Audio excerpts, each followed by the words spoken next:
తిరుమల తిరుపతి దేవస్థాన పరిపాలన భవనం వద్ద హిందూ సంఘాల పీఠాధిపతులు మఠాధిపతులు ఆందోళనకు దిగారు. తిరుమల క్షేత్రాన్ని కాపాడాలంటూ పెద్ద ఎత్తున నినాదాలు చేశారు. నాస్తికుడైన భూమన కరుణాకర్ రెడ్డి ప్రమాణం ఎలా చేస్తారని, ఒకవేళ చేసినా ప్రమాణం ఎలా చెల్లుబాటు అవుతుందంటూ పీఠాధిపతులు ప్రశ్నిస్తున్నారు.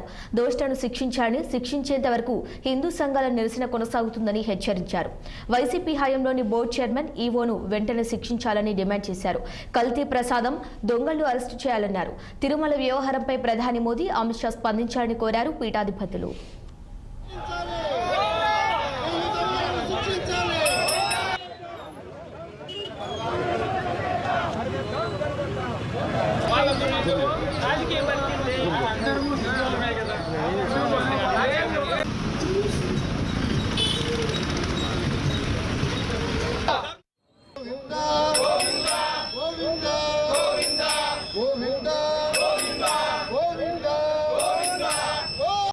ఏ విధంగా చేస్తే భక్తులకి 10,000 పెట్టాలి, దర్శనానికి గుడికి రాకుండా చేయాలి, చెప్పులకి డబ్బులు పెట్టాలి, కార్లకి డబ్బులు పెట్టాలి, ఏది పెట్టినా డబ్బులు పెట్టాలి, అలా పెడితే గుడికి డబ్బు రాకుండా ఉంటారు అనే ఒకే ఒక జేయం ఏంటంటే హిందువుల మనోభావాలు దెబ్బతీయాలి, హిందువుల దగ్గరికి మనం గుడి దగ్గరికి రాకూడదు, చర్చిలకు పోవాలి, వాళ్ళకి ఇంటెన్షన్స్ అదే. అందుకనే తిరుపతి అత్యంత పరమ పవిత్రంగా చూసుకునేటువంటి లడ్డూని అపవిత్రం చేసి మన యొక్క మనోభావాల్ని దెబ్బతీసే విధంగా పాత గవర్నమెంట్ చాలా చాలా చాలా కృషి చేసింది. మన గవర్నమెంట్ వచ్చి ఈ టీడీపీ గవర్నమెంట్ వచ్చి దాన్ని కనిపెట్టి బయటకు తీశారు.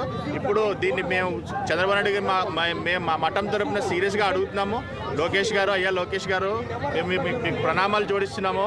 నాన్నగారికి చెప్పండి, బిజీగా ఉంటారు కాబట్టి నాన్నగారికి చెప్పండి, ఇమ్మీడియట్గా వీళ్ళని అరెస్ట్ చేయాలి. వీళ్ళ పేర్లు మీరు రెడ్ బుక్లో రాసుకోండి. అయ్యా తిరుమల తిరుపతి దేవస్థానం లడ్డూని అపవిత్రం చేసిన పేర్లని మీరు రెడ్ బుక్ లో రాసుకోండి. అయ్యా మీరు రెడ్ బుక్ లో రాసుకుని వాళ్ళందరినీ ఇమీడియట్ గా శిక్షించేటట్టుగా భగవంతుడి మేము వేడుకుంటున్నాం, మిమ్మల్ని కూడా వేడుకుంటున్నాం. మీరు రెడ్ బుక్ లో వీళ్ళని ఎంట్రీ చేసుకుంటే చాలండి, మాకు అదే పెద్ద 10,000. ఇంకా హరే కృష్ణ. టీటీడీ అనేది ధార్మిక సంస్థ. దీంట్లో నాస్తికత్వం కానీ తర్వాత ఇతర మతాల చొరబాటు ఉండరాదు. ఇది ఇంకా నేను చెప్పాల్సిన అవసరం లేదు. ఒకటే మాట చెప్పాను, నాస్తికుడికి ప్రమాణం చేయడానికి ఇదే లేదు. చూడండి, ఇప్పుడు వచ్చిన రిపోర్ట్స్ ప్రకారము ఖచ్చితంగా జరిగిందన్న విషయం తెలుస్తోంది. కాబట్టి హిందువుల మనోభావాలని మిగతా ఎవరికి లేదా, హిందువులకు మాత్రమే గాయపరచవచ్చా? ప్రకాష్ రాజ్ మన ఏం మాట్లాడతాడు, ఘోరంగా మాట్లాడతాడు. పవన్ కళ్యాణ్ విషయాన్ని ఎందుకు మీరు రెచ్చగొడుతున్నారు? రెచ్చగొట్టడం లేదు, తెలియజేస్తున్నాడు. తెలియజేసే విషయాన్ని తప్పు జరిగిందని కాబట్టి ఆ తప్పును సరిదిద్దే ప్రయత్నము ప్రస్తుత ప్రభుత్వం ఎంత చేయాలంటే రాబోయే సమాజానికి ఇంకా జరగదు అనేటువంటి విషయంగా చేయాలా, ఇది నేను కోరుకుంటాను. స్పష్టంగా తెలుస్తోంది, తప్పు జరిగిన విషయం తెలుస్తోంది.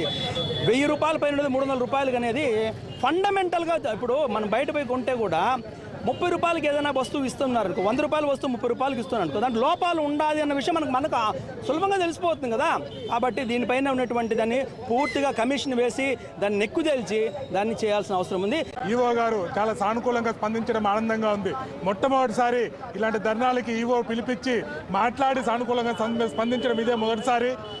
ఈవో గారు స్పష్టంగా ఆదేశాలు జారీ చేశాము. ఎవరైతే కల్తీకి పాల్పడ్డారో చట్టపరంగా వాళ్ళకి శిక్షలు విధించడానికి చర్యలు తీసుకున్నామన్నారు. చట్టపరంగా కొద్దిగా లేట్ అవుతుందన్నారు.